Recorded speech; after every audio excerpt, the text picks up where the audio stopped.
So let's get started. And before we have that look at keys, let's have a look at trees first.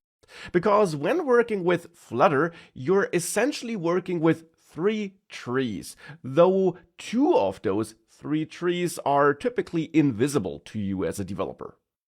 You do, of course, know the widget tree which you're building. When building a Flutter app, you're dealing with widgets, and it's this combination of widgets, this nesting of widgets into each other, which we typically call a widget tree. But Flutter also knows a so-called element tree and a render tree. And it helps to understand what these trees are all about and how they are related.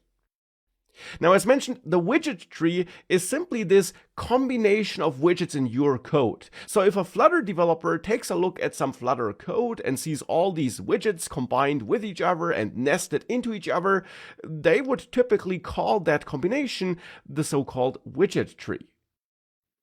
But Flutter actually takes that widget tree and translates it into the element tree, which is simply an in-memory representation of your widgets. Now, with that, I don't mean the widget objects that are created by instantiating the widget classes, so your classes that extend stateful or stateless widgets, but I mean additional objects which are connected to the widget objects, though, which are created in memory by Flutter. And Flutter creates these extra element objects in memory to be able to efficiently determine required UI updates.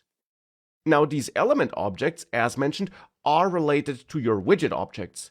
For example, when a widget is first encountered and its build method is called for the first time, Flutter will thereafter create a fitting element object and store that in memory. But the build method is typically called quite frequently. For example, because you called setState in a stateful widget.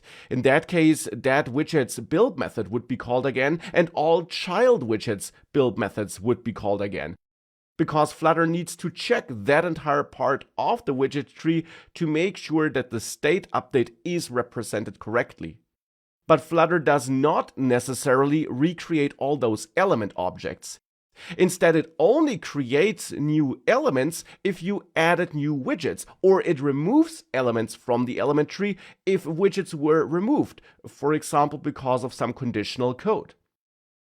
So elements are actually reused if possible. They are not recreated all the time.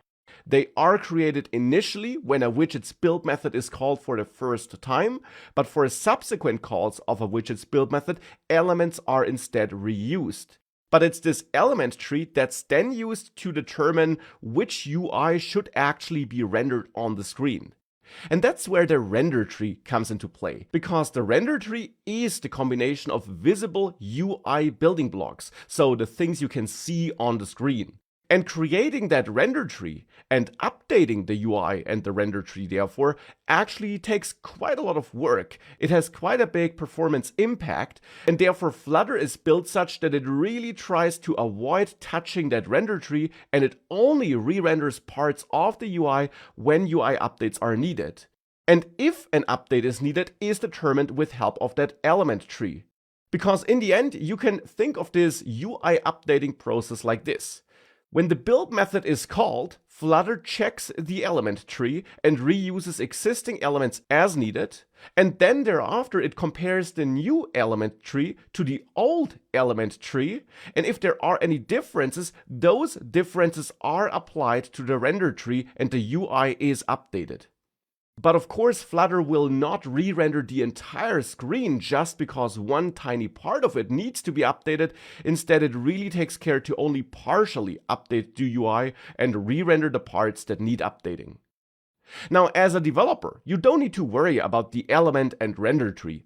Flutter manages those trees for you. You build your widgets with their build methods, and that's it.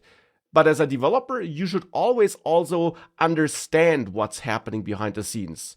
And therefore, this here is what's happening behind the scenes.